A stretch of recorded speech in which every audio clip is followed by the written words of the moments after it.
दोस्तों हम लोग ये तो जानते हैं कि जेन foster Thor love and thunder में वर्दी हो जाएगी, लेकिन वो कैसे होगी ये हम लोग को नहीं पता और ना हम लोग को जेन फॉस्टर के पीछे की स्टोरी पता है। तो आज हम लोग इस वीडियो में पूरी चीज डिस्कस करेंगे और ये भी जानेंगे कि जेन फॉस्टर के पीछे का एक सीक्रेट क्या है और साथ ही में वंडर विजन टीवी सीरीज के बारे में एक अपडेट भी बताएंगे। तो दोस्तों कंप्लीट वीडियो को स्टार्ट करने से पहले आप लोग कर दीजिए वीडियो को लाइक और कमेंट करके ये बताइए कि आप थॉर लव एंड थंडर में बेटर एबल को देखना चाहते हैं कि एडम वॉरलॉक को।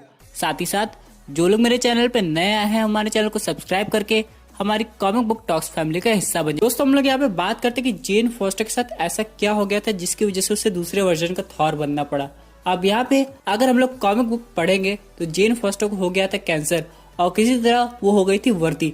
अब जैसे वो थॉर बनती थी उसका कैंसर अपने आप ठीक हो जाता था और वो काफी ज्यादा स्ट्रांग भी हो जाती थी, लेकिन जैसे वो म्योनर से अलग होती थी उसका कैंसर वापस आ जाता था और उसकी तबीयत और ज्यादा खराब हो जाती थी। और यहाँ पे तो कॉमिक बुक में एंड में उसकी डेथ भी हो गई थी, लेकिन किसी तरह थॉर ने अपनी पावर से उसको जिंदा कर दिया। अब हम लोग इतना तो जानते हैं कि कॉमिक बुक की exact story line Marvel cinematic universe में फॉलो नहीं होगी, तो ऐसा क्या दिखाया जाएगा। तो दोस्तों यहाँ पे एक बात हुई है, यहाँ पे ये कहा जा रहा है कि जो जेन फॉस्टर का कैंसर होगा उसे म्योनर से ही मिलेगा। अब ये काफी अजीब बात है। तो दोस्तों यहाँ पे सबसे पहला क्वेश्चन ये आएगा कि जेन फॉस्टर को कैंसर मिल गया है म्योनर से, लेकिन म्योनर है कहाँ? उसे तो हेला ने डिस्ट्रॉय कर दिया था थॉर रैग्नारॉक मूवी में। तो दोस्तों मैं आपको बताना चाहता हूँ भले म्योनर डिस्ट्रॉय हो गया लेकिन अभी भी उसका पार्ट अर्थ पे है और यहाँ पे हो सकता है जैसे म्योनर डिस्ट्रॉय हो गया होगा जेन फॉस्टर उसके पार्ट पे रिसर्च कर रही होगी।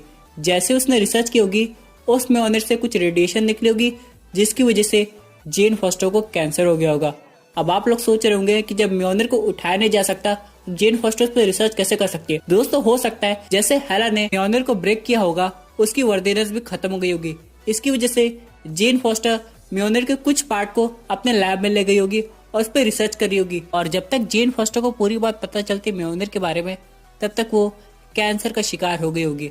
और जब थॉर को पता चला होगा तो थॉर इत्री के पास गया होगा, तो इत्री ने थॉर को बताया होगा कि एक म्योनर का इलाज कोई नया म्योनर है।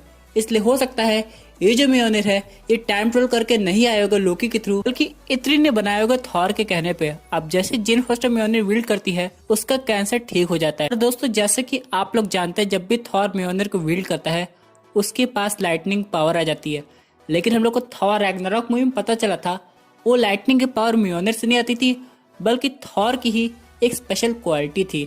अब यहाँ पे कैप्टन अमेरिका के केस में वही हुआ था, उसके पास थॉर की पावर आई थी क्योंकि वो वर्दी म्योनर उठाए थे, लेकिन यहाँ पे जेन फॉस्टर के केस में कुछ अलग होगा। यहाँ पे अभी रिवील हुआ है नेटली पोर्टमैन के थ्रू ही कि अगर वो म्योनर विल्ड करती है तो वो एक अलग वर्जन का थॉर बनेगी जिनकी पावर्स थॉर से अलग होगी। यानी थॉर की अगर लाइटनिंग पावर है तो जेन फॉस्टर के वर्जन के थॉर की कोई डिफरेंट पावर होगी। दोस्तों एग्जैक्टली किस टाइप की पावर होगी ये अभी रिवील नहीं हुआ है, लेकिन जो बेसिक पावर है थॉर की वो तो उसे मिलेगी, जैसे कि super human strength, super human speed और यहाँ पे हीलिंग फैक्टर की भी बात हो रही है। लेकिन दोस्तों एक पावर और आएगी जेन फॉस्टर के पास, वो है टेलीपोर्टेशन। अब यहाँ पे ये टेलीपोर्टेशन म्योनर के थ्रू ही होगा। यानी दोस्तों थॉर अगर नया म्योनर इत्री से बनवा रहा है तो उसे स्टॉर्म ब्रेकर की तरह बनाएगा, यानी वो टेलीपोर्ट होने के लिए बायफ्रॉस्ट का यूज करेगी। अब यहाँ पे आते हैं दोस्तों मूवी के एंड में, क्या जेन फॉस्टर की डेथ होगी? तो इसका आंसर है नहीं, क्योंकि दोस्तों अभी एक बहुत इंपॉर्टेंट मूवी बनने वाली है जिसका नाम है एवेंजर्स ए फोर्स, जिसमें फीमेल सुपर हीरो की जरूरत पड़ेगी और जिससे हो सकता है लीड करे कैप्टन मार्वल। लेकिन जब कैप्टन मार्वल अर्थ पर नहीं होगी तो उस ए फोर्स टीम को लीड करेगी जेन फॉस्टर। जी हाँ दोस्तों ये बात अब कंफर्म होती नजर आ रही है, क्योंकि दोस्तों केविन फेगी भी चाहते कि एवेंजर्स 5 के बाद एक अलग टाइप की एवेंजर्स मूवी आनी चाहिए जिसमें सिर्फ फीमेल सुपर हीरोज हो, और उसका हिंट हम लोग को एवेंजर्स एंड गेम के बैटल सीन में भी देखने को मिला था। अब देखना यह है कि जेन फॉस्टर का थॉर कितना ज्यादा पावरफुल बनता है, क्योंकि दोस्तों अगर थॉर अर्थ से बाहर भी चला जाएगा तो वो बड़े आराम से अपने बाहर के मिशन कर सकते हैं, क्योंकि थॉर को दोस्तों पता है कि अर्थ पे जेन फॉस्टर नाम का एक नया थॉर मौजूद है जो कि अर्थ की रक्षा करेगा। इन सब के अलावा दोस्तों यहाँ पे एक चीज और है कि वैल्करीन भी अभी यहाँ पे है और वो एसगार्ड की क्वीन बन गई है। तो यहाँ पे एक क्वेश्चन आएगा कि अगर जेन फॉस्टर फीमेल थॉर बन जाती है, अगला एसगार्ड की क्वीन जेन फॉस्टर बन जाएगी, क्योंकि दोस्तों वैल्करीन के पास भी सुपर पावर है और जेन फॉस्टर के पास भी।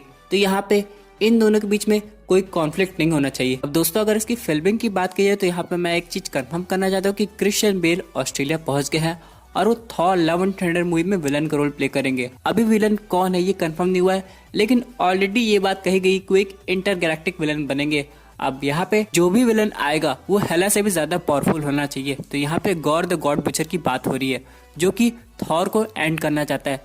लेकिन दोस्तों इसी के साथ यहाँ पे एक और क्वेश्चन आएगा, थॉर के अलावा भी अब जेन फॉस्टर एक तरह से गॉड हो जाएगी, तो क्या gore the God butcher gen foster पे भी अटैक कर सकता है? क्योंकि अगर ऐसा होगा थॉर को जेन फॉस्टर को बचाने के लिए अर्थ पे वापस आना पड़ेगा। क्योंकि दोस्तों मूवी की स्टार्टिंग में ही हो सकता है जेन फॉस्टर के पास पावर्स आ जाए, उसके बाद थॉर को लगे कि जेन फॉस्टर पावरफुल हो गई है, तब उसे अर्थ से चले जाना चाहिए। यानी थॉर की मैं बात कर रहा हूँ। और जैसे gore the God butcher Thor पर अटैक करता है, थॉर को ये रियलाइज होता है कि गॉर का अगला अटैक जेन फॉस्टर के ऊपर हो सकता है, इसलिए उसे बचाने के लिए अर्थ पे आ जाता है। और जहाँ पे जो भी मूवी की मेन फाइट होगी वो अर्थ पे होगी। क्योंकि दोस्तों अब जो ये अर्थ है वो थॉर का नया घर भी है, और यहाँ पे थॉर ने नया एसगार्ड भी बसा लिया। हम लोग ने एवेंजर्स एंड गेम में ये देखा था। लेकिन दोस्तों यहाँ पे टाइका वाइटिटी ने एक और चीज रिवील की कि हम लोग को फाइनली थॉर 4 मूवी में एक मॉडर्न एसगार्ड भी दिखाई देगा। यानी दोस्तों हम लोग ने एवेंजर्स एंड गेम में ये देखा था कि थॉर एसगार्ड बना रहा था, और उस समय थॉर की हालत ठीक भी नहीं थी, और उस समय वैल्करिन क्वीन भी नहीं बनी थी। लेकिन एवेंजर्स एंड गेम के फाइनल सीन में थॉर ने कहा वैल्करिन को कि तुम अब एसगार्ड को संभालो। अब वैल्करिन के हिसाब से एसगार्ड बन रहा है तो काफी अच्छा होना चाहिए। यानी दोस्तों जब थॉर अर्थ पे आएगा तो एसगार्ड दिखे काफी ज्यादा हैरान हो जाएगा। दोस्तों यहाँ पे एक और क्वेश्चन आएगा कि थॉर इतने टाइम बाद अर्थ पे आएगा तो किसके साथ आएगा? तो जाहिर सी बात है वो गार्डियंस ऑफ द गैलेक्सी के साथ ही आएगा, और वो अर्थ पे आके अपने पुराने दोस्तों से भी मिलेगा, जैसे कि प्रोफेसर हल्क।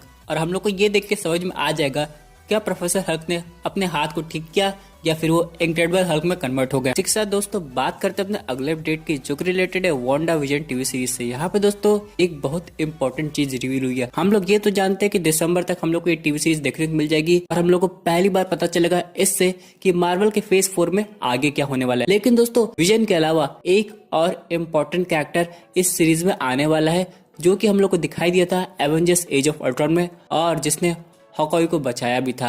मैं बात कर रहा हूँ क्विक सिल्वर की। जी हाँ दोस्तों, यहाँ पे ये ऑलमोस्ट कंफर्म हो गया है कि क्विक सिल्वर भी वांडा विजन के किसी एक एपिसोड में हम लोग को दिखाई देगा। और ये कैसे कंफर्म हुआ है? क्योंकि दोस्तों आप लोग तो जानते हैं जब भी कोई टीवी सीरीज आती है उससे रिलेटेड फंको पॉप भी आ जाते हैं। तो यहाँ पे फाइनली क्विक सिल्वर का भी फंको पॉप आया है। अब इसका क्या मतलब है?